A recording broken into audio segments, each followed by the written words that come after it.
Hello, YouTube. This is Ewan Spence and ESC Insight calling.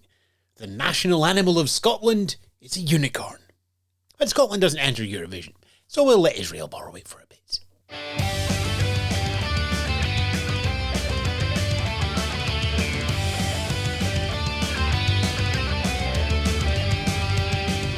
Yes, good afternoon, good morning, good evening, everybody out there in YouTube land. Ewan Spence here from ESC Insight land. Articles, podcasts, and now things popping up on YouTube as well. www.escinsight.com is our home, where you will find all our links, articles, and various bits and pieces.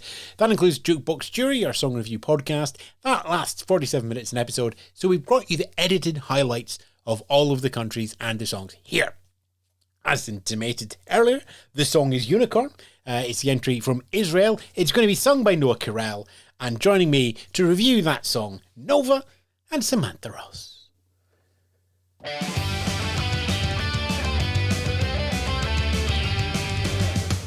I mean, there are parts of this song that I really do enjoy.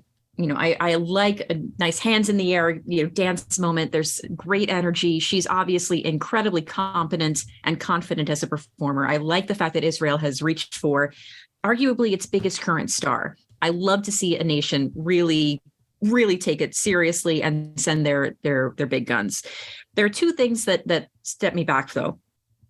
First thing, the power of a unicorn. What is that? I mean, I did a little bit of research, and supposedly they can purify water, they have healing properties, and their horns can detect poisons if powdered properly. And also, she can only be caught and tamed by a virgin, if I'm not mistaken. So I don't know how that fits into the narrative of a song. Other mythical creatures are also available. However, unicorn is just pretty and horsey. There's another thing that is a bit of a bugbear for me, though. This song is about a need for independence and standing on your own. And this "do you want to see me dance" line just takes me out of it.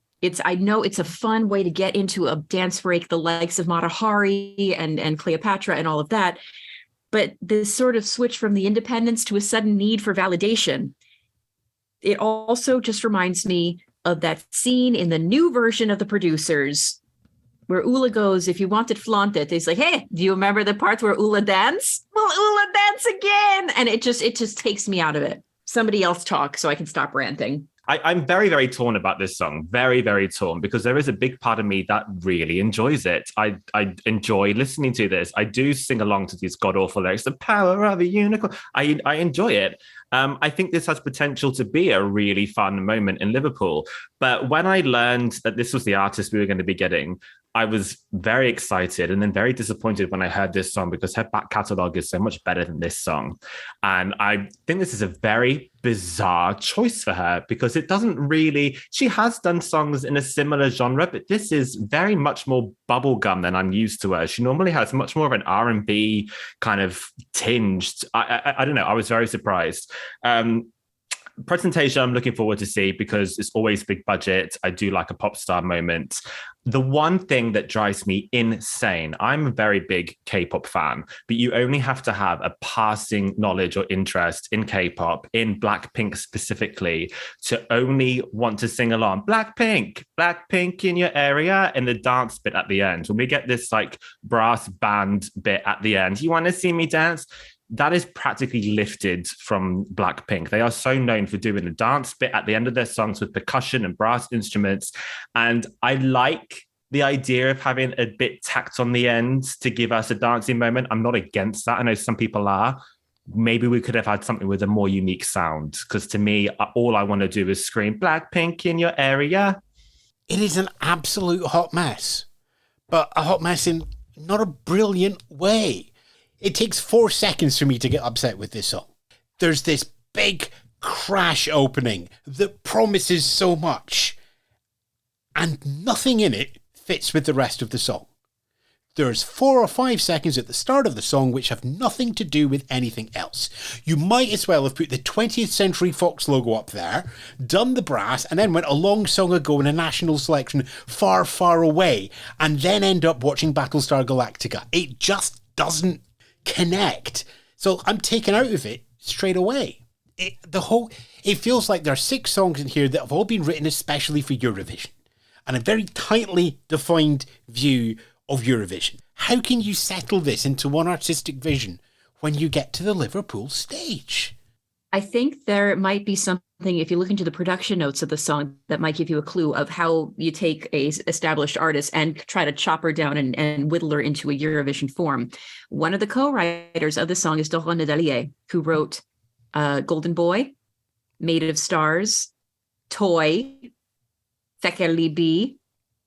So somebody who is very, very well versed with Israel at Eurovision and how to work into a Eurovision form. Many of those songs did exceptionally well. Feker Libi will never know, but we had a winner, a top tenor, and another finalist. So there is certainly a point of view coming into the production of the song. For me, I think this is a maybe. I want it to be a hit. It could be a hit, but it's a maybe. I could see this kind of landing quite flat in Liverpool.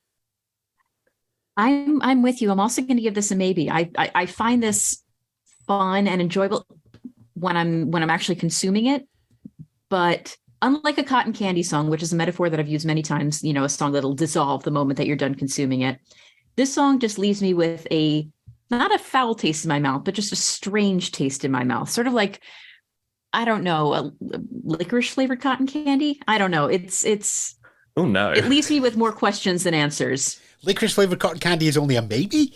Nobody wants that. But it was like, oh, cotton candy, sweet, it's light, it's fluffy. Oh, wait, what's this? Or maybe something, instead of with sugar, it's made with some sort of weird artificial sweetener that the aftertaste is weird. Like, this is a metaphor that I'm absolutely butchering, but listeners at home probably know what I'm trying to say. You know what? I can't do anything other than give this song a miss. I can't connect with it. Never lets me settle.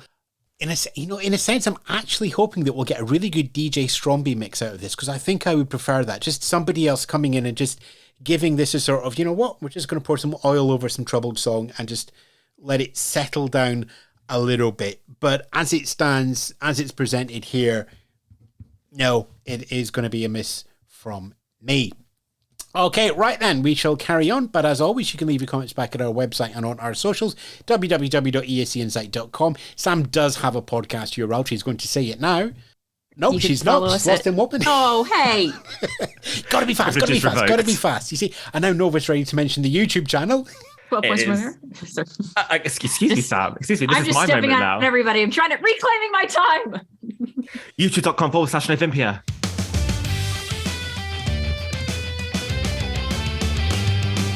And thanks to Sam and Nova there. More from Sam at 12 Points from America podcast and also writing at ESCinsight.com. More from Nova at Novimpia here on YouTube. Links will be in the YouTube text bit just below this video. More song reviews coming here. More podcasts from our website. More discussion at our website. But also hashtag Eurovision everywhere where there's social media discussion. You'll find the song contest this year in 2023.